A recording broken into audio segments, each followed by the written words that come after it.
And especially when we talk about Gen Z, this audience has a point of view. They are not just consumers, they are content producers. They see themselves as producers. And I believe there's an opportunity to make them part of the stage and to be able to utilize their opinions for good, for the good of others. Peer-to-peer trust wins every time. So I would like to see better, more enhanced visual merchandising that brings in social feeds so that other people can see what other people like.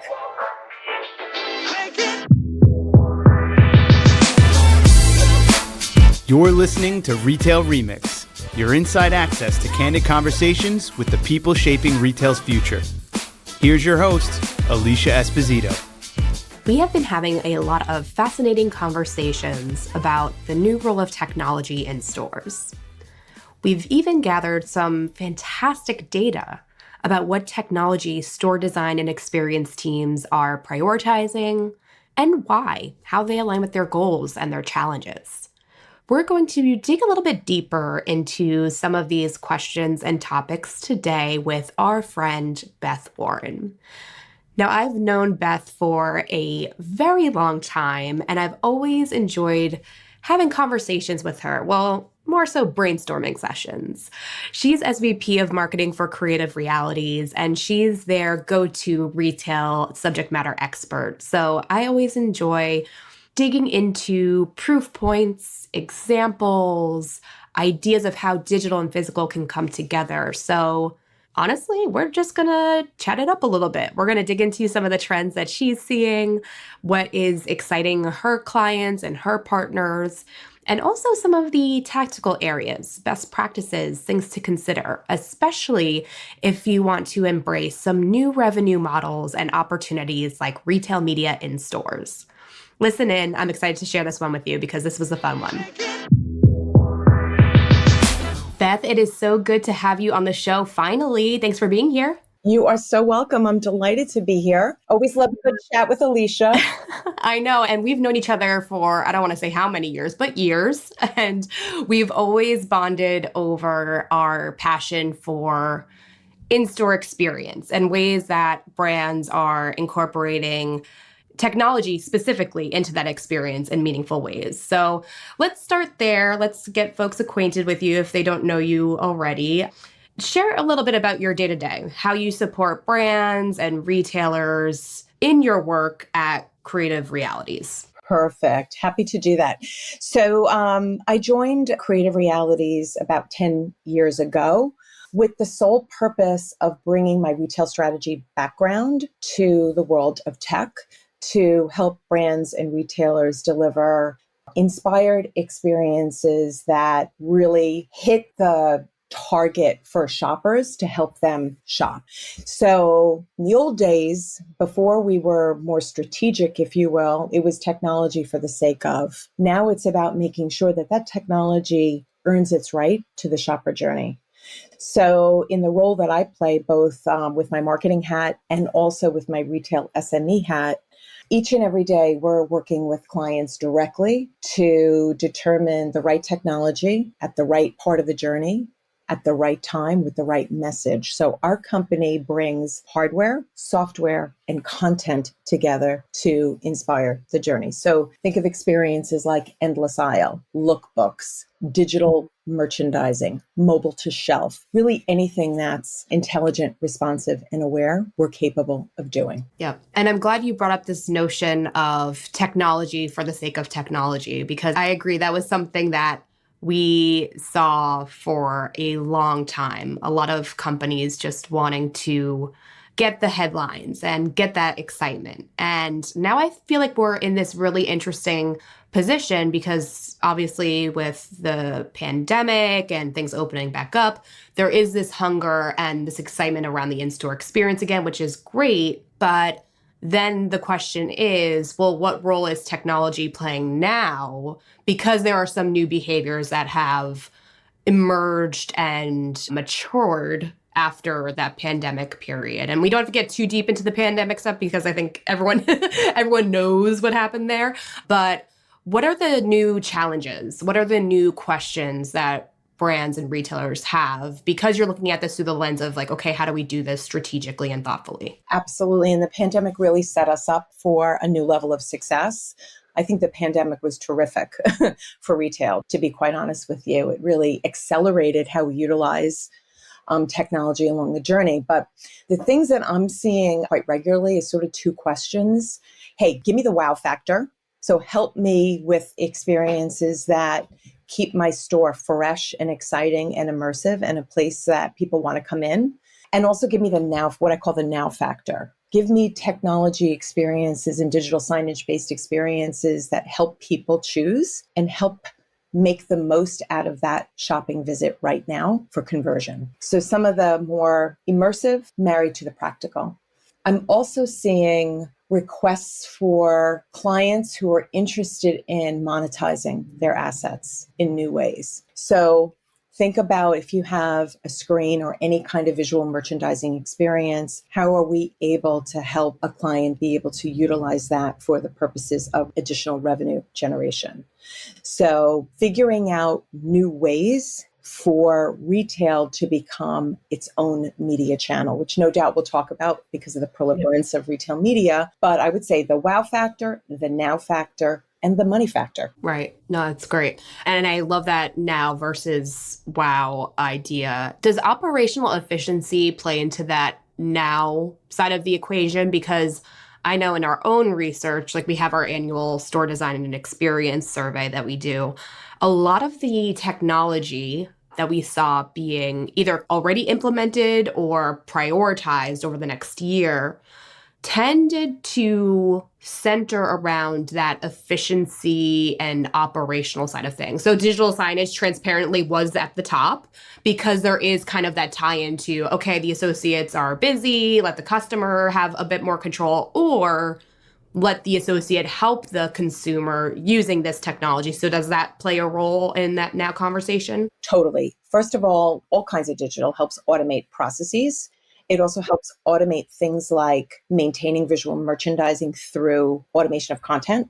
It also helps to host and control experiences that the sales associates use to be able to deliver a level of service at the front line. So do I have inventory in stock? What other colors or sizes does this come in? Can I call the back to bring additional merchandise to the front and get that in an automated way to the fitting room so that the customer has a shorter wait time? All of these types of experiences are degrees of automation. And that's the beauty of software. Software can take what's going on for a retailer in the back end and help the front end with a visual response and a service response. Got it. And then for the wow factor, it seems like a lot of brands are thinking about achieving that wow factor for younger consumers, which I think has always been the case, right? Like when I first started covering this industry, it was all about millennials. Now we're older and therefore less attractive. So everybody's talking about Gen Z, everybody's talking about Gen Alpha. And there are some interesting use cases around like interactive mirrors, AR, like virtual try-on that, like you said, bring the greater depth of product to the forefront. People can browse and explore. But then there's also that context of being able to, quote unquote, try it on. But I feel like there are a lot of other things that play into this whole idea of capturing the hearts and minds and wallets of Gen Z. So what are you seeing? What are you hearing even from your clients? Because I'm sure there are big discussions about target customers in the early stages of projects, right? Everyone wants to capture the hearts and minds of Gen Z. And this demographic is the first of its kind. They were born with the mobile in their hand and they have access to information like no other age or demo before them. So they were born with Google. And so they're very smart and they have self-selected. And they're also very, very brand aware. And they're aware of a gimmick and they're aware of a ruse. So I'll get to that in a moment. But I think the most important point about Gen Z that lands with me is that they are more inquisitive than they are acquisitive. So they're about learning and taking in information and gathering knowledge and being able to acquire a skill, right? Versus acquiring stuff. So they're going into retail with that lens, with that mindset. What can I try? What can I play with? What can I learn? What can I experience? And so that informs how immersive digital should be and can be created to capture them. So something simple, lift and learn technology, gaming technology, experiences that catch you by surprise, something that responds to you when you're in front of it. It might know you. Personalized experiences that target you as an individual, because this group prizes individuality. It's sacred to them. So they don't necessarily want to be caught up in the masses. They want to be singled out and recognized for who they are. And then my point earlier about brand karma, very, very important to this group. This group is about connecting with brands and retailers that represent who they are, represent their values, and that prize justice, social behavior, and social equality and sustainability. So those are sort of the key themes that we are hearing that are important to retailers. And it's what we sort of say, hey, look, you can be more relevant with Gen Z if you hit those messages and those sort of factors that they relate to more directly. Right. And what I find most interesting about this entire conversation is that a lot of the opportunities are contextual, right? Like if I am going to a store, my needs, my expectations may be a little bit different depending on the day and my mindset and how I'm feeling and what I'm looking for in that day and in that moment. But there are still those innate triggers that impact me all the time, right? So there's like a lot of things to consider, I think, in the strategic planning process. And even once something is implemented in stores, there's the idea of tinkering and optimizing based on how people are interacting with the technology. So the one thing you don't want to do is replicate. You don't want to duplicate something that you can do on your phone as an individual behavior or at home. So we're very deliberate to coach our clients to make sure that whatever we put out there in retail is appropriate for the environment and helps people make decisions or helps them engage in a different new way. You can certainly have the mobile as part of that. That's really important. Right. But we want heads up, right. not heads down. It's an extension versus a tug of war. Right. It's a complement. Right. That's right. Versus a tension point. Got it. So with that in mind, what do you think are some of the biggest opportunities right now? We've talked about a few things like that idea of contextual, interactive, monetization. What generates the excitement, I guess, among your clients, like as you walk through possible scenarios? What's top of mind for them? I love this question. And it's my story. I'm going to stick to it because clients are very, very curious about social and social integration. And I feel user-generated content of all kinds is underutilized at the point of engagement at retail. So what do I mean by that? Ratings, rankings, reviews, testimonials, demos, things of that nature. And especially when we talk about Gen Z, this audience has a point of view. They are not just consumers, they are content producers. They see themselves as producers. And I believe there's an opportunity to make them part of the stage and to be able to utilize their opinions for good, for the good of others. Peer-to-peer trust wins every time. So I would like to see better, more enhanced visual merchandising that brings in social feeds so that other people can see what other people like. And it's a tremendous benefit to shopping because it's authentic. And again, authenticity counts. Authenticity matters to this group. In fact, authenticity and the desire for authenticity, it's a current across all social demography at this point. I mean, look what we go through with politics and the environment and our economic world right now. We're always very skeptical of the messages that come out in front of us. So it's another way to help amplify truth. And so that's been a curiosity for clients. How can they do it in a way that is safe, in a way that's moderated, in a way that removes the risk? Because at the end of the day, brands and retailers for that matter, they have an asset to manage. They have equity that they have to control and support. So how do you do that in a way that mitigates risk, but also really delivers the best version of authenticity. Right. And is there a possible connecting point with retail media? Because I know we've been hearing a lot about how to bring retail media into stores. How do we amplify that opportunity? You mentioned monetization earlier. Is there a way for like these two worlds to kind of play together and support each other at all? I think so. That's the beauty of software. Software allows multiple types of content to come together seamlessly according to business rules. So retail media and the success of retail media, which by the way is an out of store online experience, can come to the store as an in-store experience in a way that's scheduled according to the rules. And software enables other endemic forms of content and social to be integrated into that in terms of a playlist and to have a more curated experience that is specific to the journey. So what you might see in an end of aisle might perform or speak differently than another location in the store. But there's tremendous possibilities. We're just scratching the surface of learning how retail media can be applied to the in-store journey. Right. And I understand it is early days. It's a lot of experimentation.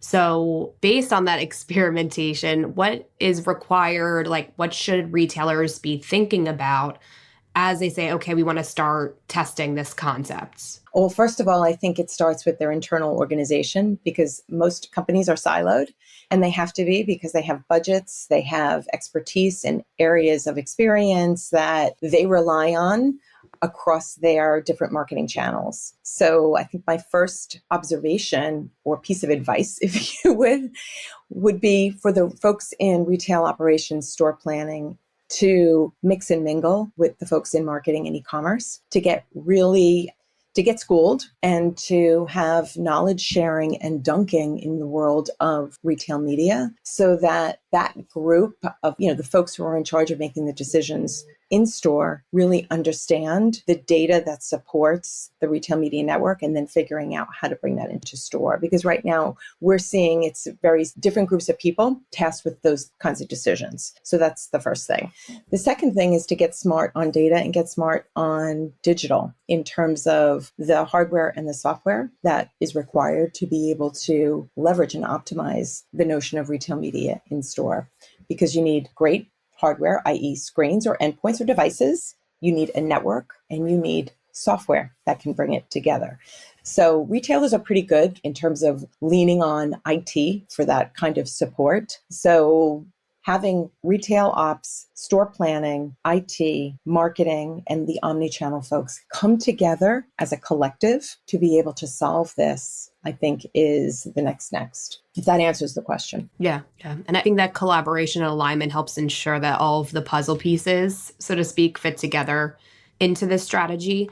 But who really owns it? Like, I feel like with most technology decisions or strategic decisions, obviously there's a committee, but there's usually like the person that's guiding or shepherding the vision and making sure that there's alignment. Like, is that operations or who is it? I wish I had an answer that was a consistent answer, but like every category and every customer is a snowflake. Okay. It really depends. In the work that we do with retailers, it tends to be in store operations. The folks who are running the store and responsible for the planograms, the category management, the journey, the visual merchandising, not the creative necessarily, but getting the fixturing and so forth in and up. They're the folks who tend to shepherd this because they're stewarding strategic plans for that particular location. And they're working either probably dotted line with IT and with their infrastructure to make sure that the data and the connectivity is there to make that happen.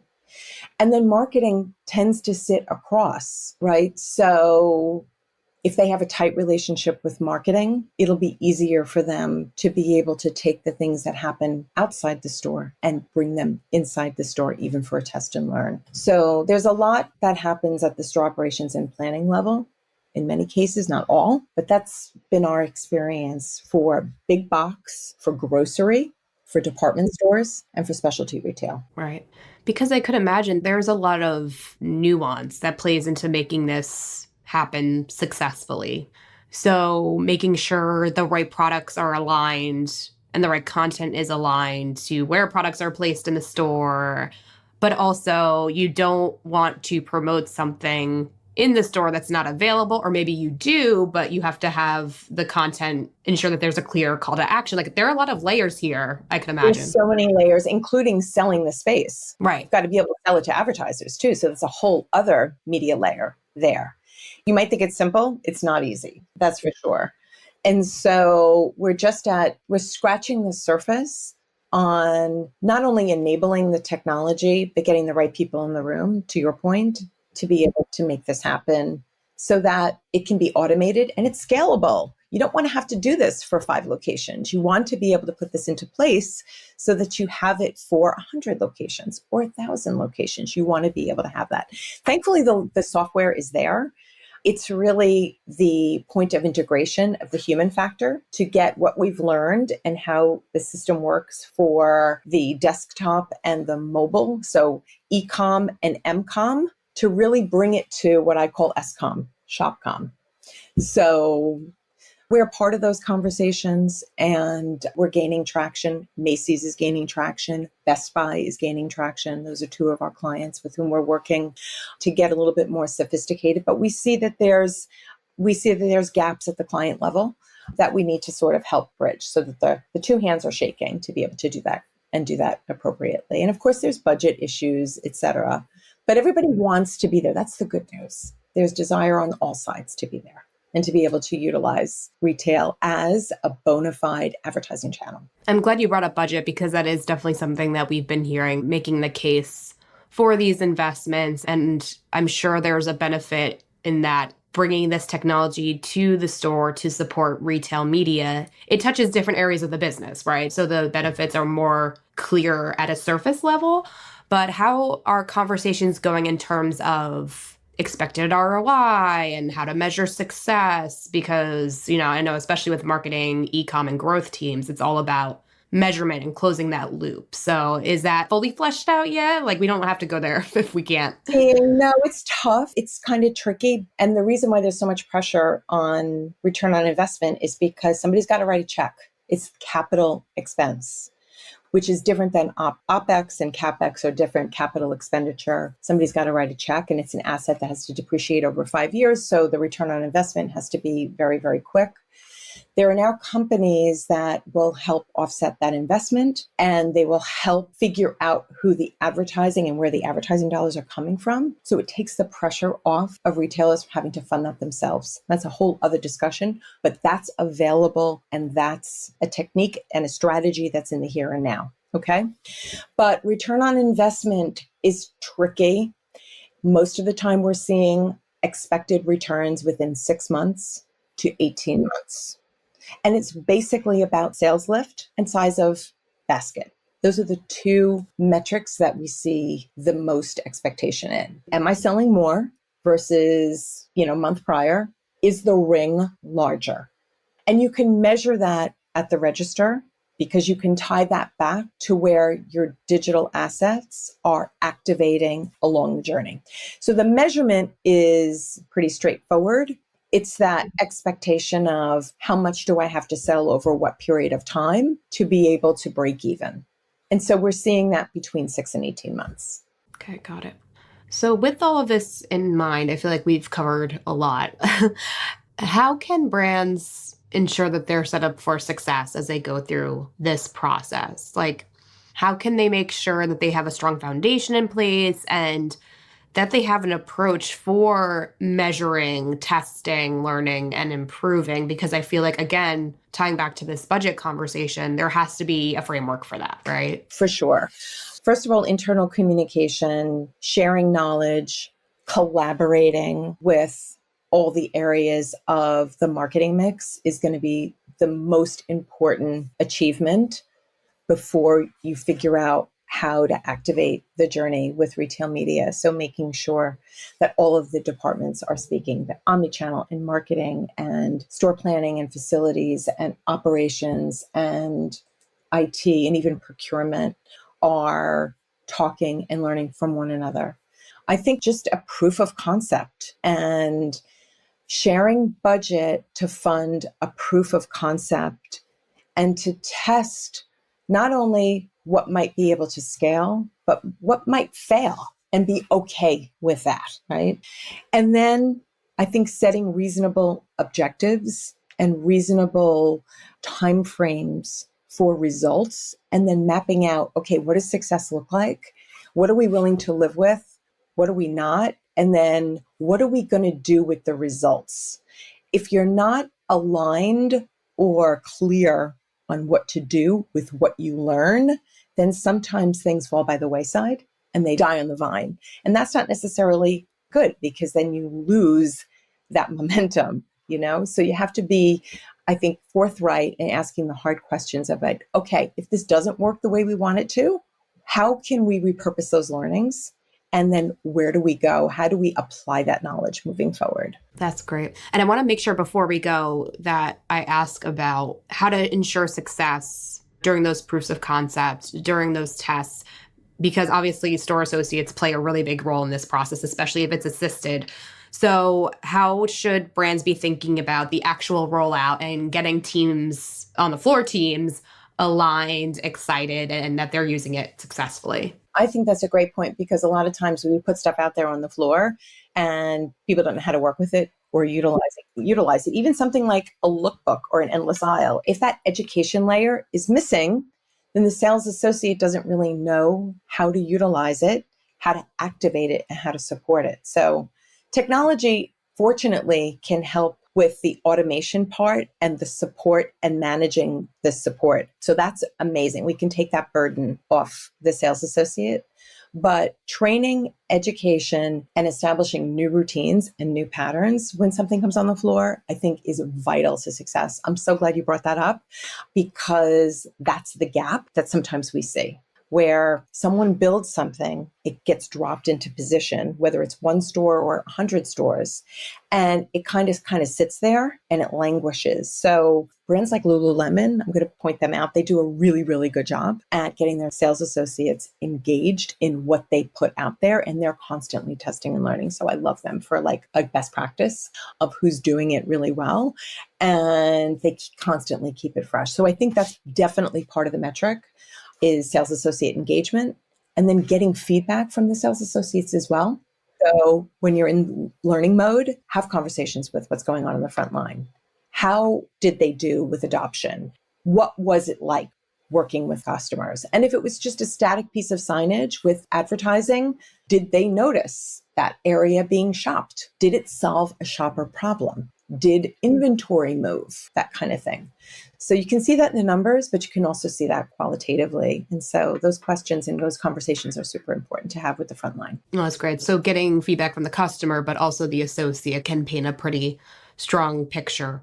Then as far as anything else, like, again, I feel like we covered a lot in this quick conversation. There are probably a lot of follow-up questions and inroads that we could take, but we only have a couple more minutes. We've talked about what we should do, or what brands should be thinking about. Are there any things that they should avoid? Any red flags they need to be on the lookout for? Because I feel like, especially with technology, there's so much excitement and there are so many opportunities for ideation, testing, learning. As they go through that process, are there any things that they should pause and be like, oh, like, hold on, let's take a step back, let's think this through, or let's pivot and find a new approach, like, as they go through this process? I think two things. Learning from their vendor community is really important. So even if you're not working with a particular partner in a certain area, call them in and learn. If you're not working with a data company, call a data company in and get their perspective.